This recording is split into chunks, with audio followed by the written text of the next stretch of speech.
राजगढ़ एक रहस्य। एपिसोड 3। एक बकरी पर 3 बाघ। तीनों दोस्त अब वेद को पूरे होटल में ढूंढ चुके थे। युग ने कहा उसका सामान भी यहाँ नहीं है। सभी उदय की नज़र टेबल पर पड़ी। टेबल पर पड़े एक नोट थे। वह टेबल के पास जाकर नोट उठाता है और जब उसे खोलता है तो उसके होश उड़ जाते हैं। नोट वेद द्वारा वहां छोड़ा गया था, जिस पर लिखा था, मुझे माफ करना, मैं खुद को रोक नहीं पाया। मैं अब नहीं रुक सकता, इसलिए मैं राजगढ़ जा रहा हूँ। आई होप कि तुम मुझे समझोगे।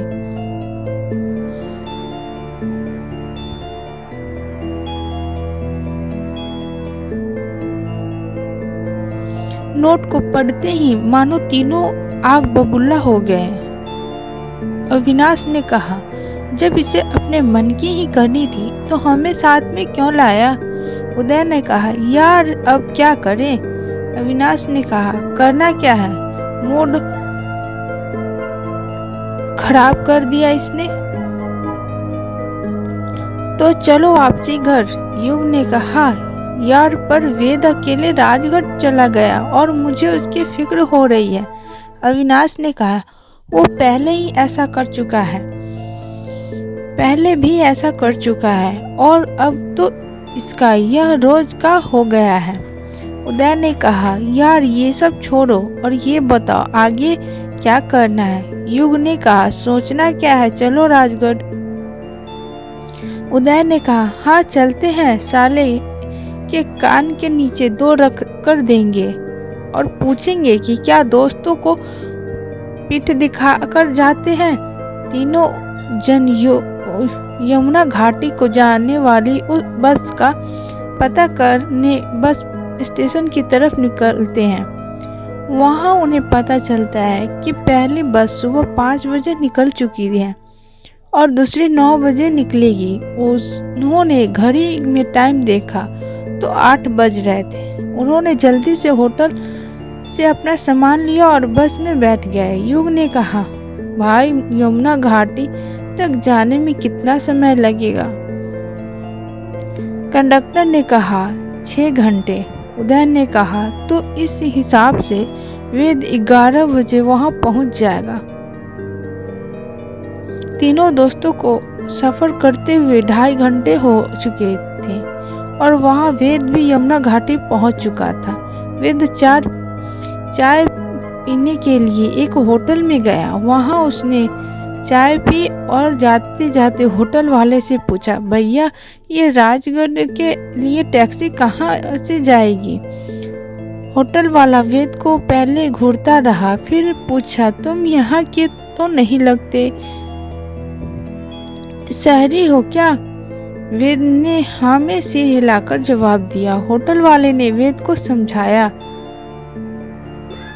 और कहा, अरे भाई जी, कहाँ उस जगह जाते हो? यही यमुना घाटी में रुक जाओ, यहाँ की खूबसूरती का मजा लो। देव ने बताया कि वो वहाँ कुछ काम से जा रहा है। होटल वाले ने कहा, अरे भाई जी, मैं वो समझ गया, पर आज के दिन तो वहाँ राजा आते हैं, आज वहाँ मत जाओ, यहीं रुक जाओ। ये सुनकर तो मानो वेद की यात्रा सफल हो गई। उसने होटल वाले को उत्सुकता से पूछा, भैया बता दीजिए कहाँ से जाएगी टैक्सी? होटल वाले ने उसे जब बताया कि राजगढ़ के लिए टैक्सी बाजार के बीच बड़े मैदान के पास मिलेगी। वेद भाग कर टैक्सी स्टैंड पहुंचता है और वहां से राजगढ़ के लिए रवाना हो जाता है। जैसे ही वेद के कदम राजगढ़ की भूमि पर पड़ी, मानो पेड़ पौधे और पक्षी चहकने लगे, तेज हवा बहने लगी, आसपास का दृश्य और मनोरम हो गया। राजगढ़ पहुंचते ही वेद वहां की खूबसूरती का दीवाना हो गया। राजगढ़ पहाड़ के टॉप पर स्थित था। देवदार के घने जंगल और ठंडी हवाएं वहाँ के वातावरण को शुद्ध बनाए हुए थी। वहाँ से पूरी यमुना घाटी का दृश्य बहुत मनोरम लग रहा था।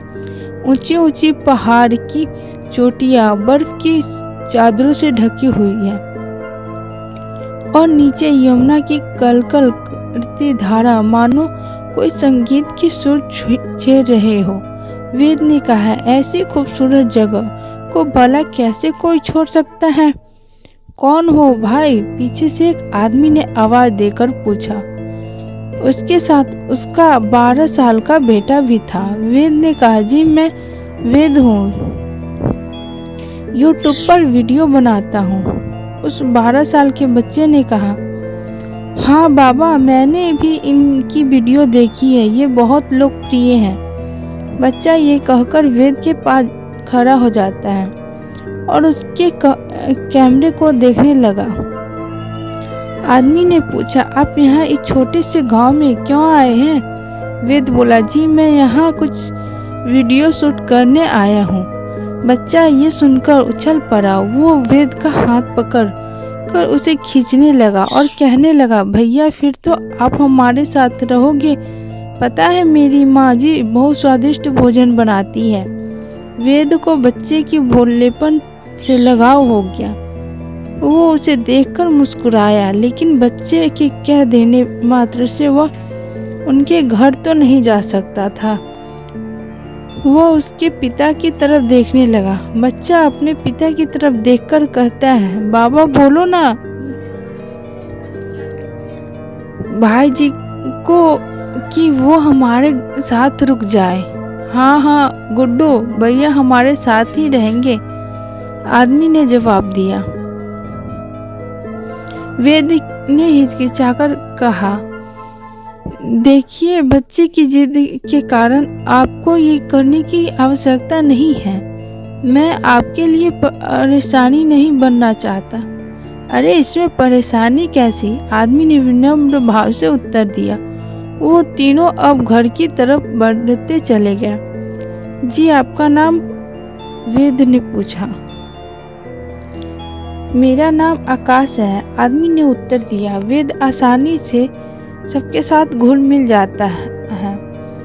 घर पहुंचकर वेद इस तरह से आकाश के परिवार वालों को मिला मानो वेद आकाश का वो छोटा भाई है जो पढ़ाई पूरी करके शहर से लौटा हो।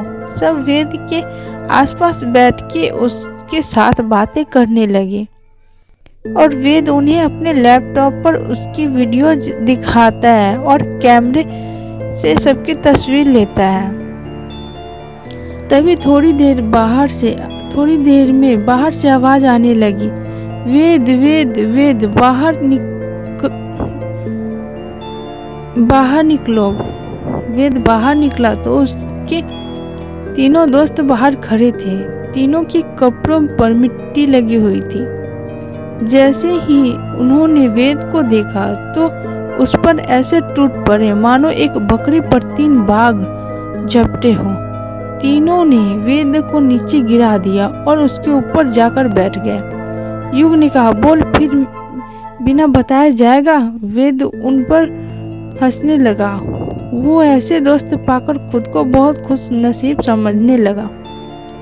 वो उन्हें देखकर इतना खुश हुआ कि तीनों को कसकर गले लगा लिया। वेद आकाश को बताता है कि ये तीनों उसके दोस्त हैं। उदय ने कहा, मुझे पता है तेरी वजह से हम कितने परेशान हुए। बस स्टैंड पर उतरते ही कोई यहाँ आने को तैयार नहीं हो रहा था। कह रहे थे कि लौटते हुए उन्हें शाम हो जाएगी, इसलिए नहीं आएंगे। युग ने कहा, वो तो हमें एक्स्ट्रा पैसे देने पड़े तब जाकर यहाँ आए। गुड्डू ने कहा, हेलो मैं गुड्डू। उदय ने कहा, हेलो गुड्डू, आप कैसे हो? मैं अच्छा हूँ। क्या आप युग भैया के दोस्त हो? उदय ने कहा, जी हाँ, हम आपके युग भैया के दोस्त हैं। गुड्डू बोला, फिर तो आप भी हमारे मेहमान हुए, अंदर आइए। तीनों गुड्डू के पीछे पीछे घर के अंदर जाते हैं और उनके साथ ही वेद और आकाश भी घर के अंदर चले जाते हैं।